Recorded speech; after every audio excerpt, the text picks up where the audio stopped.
പുതിയൊരു ദിവസത്തിലേക്ക് ദൈവത്തിൻ്റെ കരുണയാൽ പ്രവേശിക്കുവാനിടയായതോർത്ത് ദൈവത്തിന് സ്തോത്രം ചെയ്യുന്നു. ഈ പുതിയ ദിവസം ദൈവത്തെ കൂടുതലാഴമായി അറിയുവാൻ, ദൈവസ്നേഹത്തെ അനുഭവിച്ചറിയുവാൻ പരിശുദ്ധാത്മാവ് നമ്മെ ശക്തിപ്പെടുത്തുമാറാകട്ടെ. തിന്മയിലേക്ക് എന്ന ഈ കൂട്ടായ്മ നമ്മെ അതിനെ സഹായിക്കട്ടെ. ലൂക്കോസിൻ്റെ സുവിശേഷം 11-ാം അധ്യായം 13-ാമത്തെ വാക്യം വായിക്കുന്നു.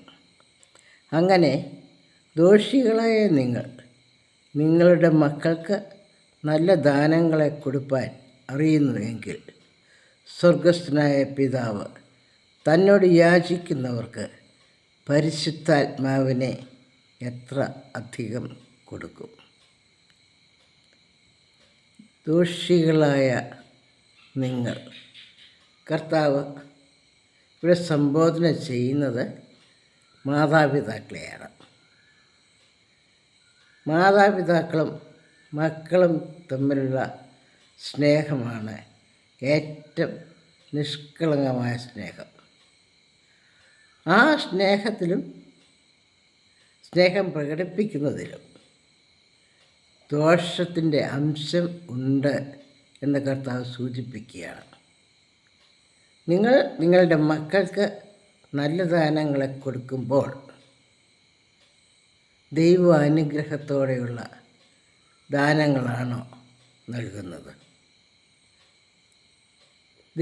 കർത്താവ് ചോദിക്കണം, മാതാപിതാക്കളെ സംബോധന ചെയ്യുന്നത് ദോഷികളായ നിങ്ങൾ. എത്ര പരിശുദ്ധരാണെന്ന് സ്വയം ചിന്തിച്ചാലും കർത്താവ് നമ്മെ കാണുന്നത് ദോഷികളാണെന്നുള്ളത് ഈ നൊയമ്പ് കാലത്ത് പരിശുദ്ധാത്മാവിൻ്റെ സഹായത്തോടെ നമുക്ക് ഓർക്കാം. ദോഷികളായ നിങ്ങൾ നിങ്ങളുടെ മക്കൾക്ക് നല്ല ദാനങ്ങളെ കൊടുക്കുവാൻ അറിയുന്നു. മകൻ ചോദിക്കുന്നത്, അപ്പൻ ചോദിച്ചാൽ കല്ല് കൊടുക്കുമോ? മീൻ ചോദിച്ചാൽ പാമ്പിനെ കൊടുക്കുമോ? ഇല്ല. ഏറ്റവും മെച്ചമായത്, ഏറ്റവും നിർദോഷമായത്, ഏറ്റവും ഉപകാരപ്രദമായതാണ് മാതാപിതാക്കൾ മക്കൾക്ക് വേണ്ടി കരുതുന്നതും അവർക്ക് കൊടുക്കുന്നതും. പക്ഷേ നിങ്ങൾ ദോഷികളാണ്. നിങ്ങൾ ചെയ്യുന്ന പ്രവർത്തനങ്ങൾ ദൈവാനുഗ്രഹത്തോടെ അല്ല എങ്കിൽ, ദൈവകൃപയോടെ അല്ല എങ്കിൽ അത് ദോഷകരമായി പരിണമിക്കുന്നത് പിന്നീട് അനുഭവിക്കേണ്ടി വരും. ഇന്ന് മാധ്യമങ്ങളുടെ പ്രചരണം ധാരാളമുള്ളതുകൊണ്ട് ഈ വക കാര്യങ്ങളൊക്കെയും നാം എന്നും കണ്ടും കേട്ടും കൊണ്ടിരിക്കുന്നവരാണ്. അതിക്രമവും ക്രൂരതയും നിഷ്ഠൂരതയും ഒക്കെയും യുവജനങ്ങളിൽ പെരുകിക്കൊണ്ടിരിക്കുന്ന കാലയളവാണ്. അതിലൊക്കെയും വിമർശനങ്ങൾ വരുമ്പോൾ പറയുന്നത് അപ്പനും അമ്മയുമാണ് അതിന് ഉത്തരവാദികൾ. കുഞ്ഞുങ്ങളെ ആ രീതിയിൽ അവർ വളർത്തി. ഒരിക്കലും കുഞ്ഞുങ്ങൾ ദോഷികളായിത്തീരണം അല്ലെ ക്രൂരരായിത്തീരണം എന്ന ചിന്തയോടെ ഒരു മാതാപിതാക്കളും മക്കളെ വളർത്തുന്നില്ല. മക്കളെ വളർത്തുന്ന മാതാപിതാക്കൾ പ്രത്യേകം ചിന്തിക്കേണ്ടത്, ആ മക്കൾക്ക് ദാനങ്ങളെ നൽകുമ്പോൾ കർത്താവ് മാതാപിതാക്കളെ എങ്ങനെ വിളിക്കും? ദോഷികളായ നിങ്ങൾ എന്ന് വിളിക്കുമോ? അതോ ദൈവകൃപയുള്ള മാതാപിതാക്കൾ എന്ന് വിളിക്കുമോ? വളരെ പ്രത്യേകമായിട്ട്, വളരെ ഗൗരവത്തോടെ നാം ചിന്തിക്കേണ്ട കാര്യമാണ്. ദൈവം തന്നിരിക്കുന്ന നിബന്ധനകൾ കുഞ്ഞുങ്ങളെ വളർത്തുന്നതിൽ, കുടുംബജീവിതത്തിൻ്റെ സുസ്ഥിരതയ്ക്ക് ദൈവം തന്നിരിക്കുന്ന നിബന്ധനകൾ ഒക്കെയും പാലിച്ചുകൊണ്ട് ജീവിക്കുമ്പോൾ ദൈവം നമ്മളെയും നമ്മുടെ മാതാപിതാക്കളെയും നല്ലവരെന്ന് വിളിക്കുവാനുള്ള സാധ്യതയില്ലേ? കർത്താവ് പറയുകയാണ്, ദോഷികളായ നിങ്ങളുടെ കുഞ്ഞുങ്ങൾക്ക് നല്ല ദാനങ്ങളെ കൊടുക്കുവാൻ അറിയുന്നു. നിങ്ങളുടെ ആഗ്രഹം നിങ്ങളുടെ കുഞ്ഞുങ്ങൾ ഏറ്റവും മെച്ചപ്പെട്ടവരായി വരണം. പക്ഷേ ആഗ്രഹം മാത്രമേ അവശേഷിക്കുന്നുള്ളൂ. അതിൻ്റെ അന്ത്യം പലപ്പോഴും ദോഷകരമായിത്തീരുന്നു. കുഞ്ഞുങ്ങളെ വളർത്തേണ്ട രീതി വളർത്തിയില്ല എങ്കിൽ വളരെ ദോഷം ഉണ്ടാകും എന്ന് ആധുനിക സംഭവങ്ങൾ നമ്മെ ദിനം പ്രതി ഓർപ്പിച്ചു കൊണ്ടിരിക്കുക. അവിടുന്ന് കർത്താവ് പറയുകയാണ്, അങ്ങനെ നിങ്ങൾ അറിയുന്നുവെങ്കിൽ